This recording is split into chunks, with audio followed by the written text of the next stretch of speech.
Budaya keris seringkali dianggap unik, sehingga banyak yang akhirnya tidak mau mengenal, bahkan lebih takut. Itu bagaimana? Itu menjadi tantangan tersendiri bagi kebudayaan. Dan menurut saya, kalau keris itu mau dianggap klenik, itu juga tidak ada masalah. Mau dianggap klenik atau mau diambil dari sisi seninya, dari kebudayaannya, itu bagi kami atau bagi saya khususnya, itu tidak ada masalah. Yang penting budaya tetap lestari. Bahwa bukan hanya keris, tetapi ada gamelan, ada wayang, dan bahkan mungkin tari-tarian itu juga kebudayaan yang memang diklenik-klenikkan. Tetapi bahwa keris adalah seni budaya yang memuat nilai-nilai dan ajaran yang luhur, itu kenyataannya dan bisa atau mungkin perlu kita sebarluaskan. Menurut saya, keris itu mau dianggap klenik tidak ada masalah. Nyatanya, simbah-simbah dulu sangat hati-hati dalam merawat keris. Keris itu disimpan di tempat-tempat yang tinggi, seperti pada blawong-blawong yang ada di dinding. Bisa juga simbah-simbah itu menyimpannya di dalam lemari atau di atas lemari. Itu kenapa? Agar anak-anak atau cucu-cucunya tidak sembarangan membuka keris tersebut.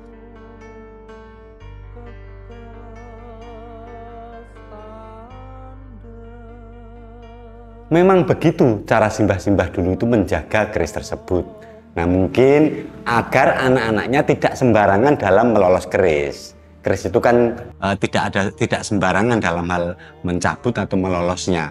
Ada adab-adab dan ajaran-ajaran yang harus dijaga di dalamnya.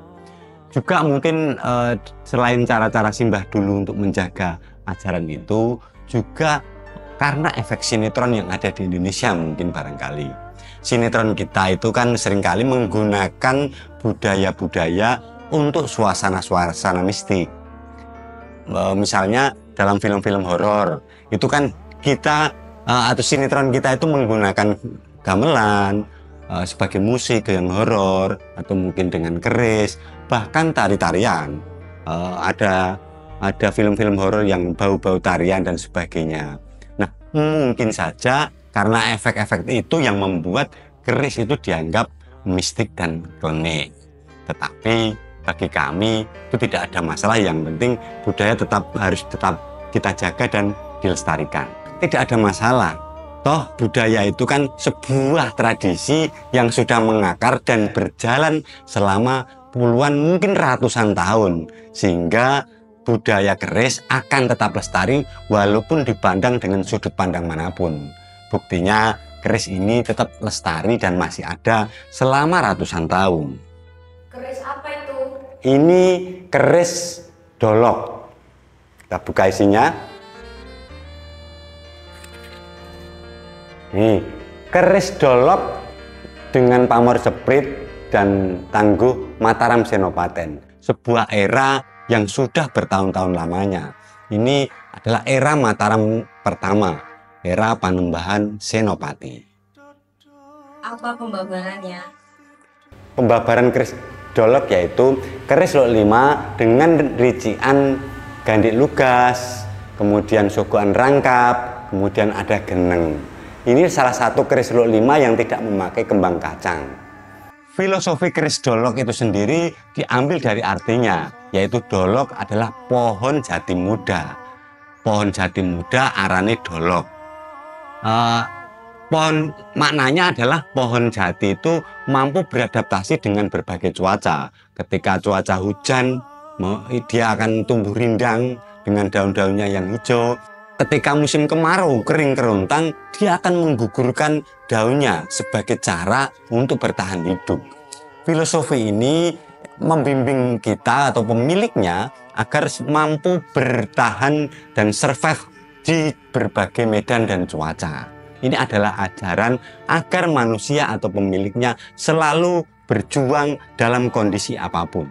Nah, fenomena ini atau ajaran filosofi ini ditanamkan dalam keris lok 5 berdapur dolok. Keris dolok ini menggunakan warangka gayaman gaya Solo dengan bahan kayu timoho.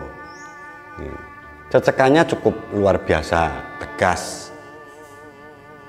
Dia juga menggunakan deder Putri Kunurung lawasan.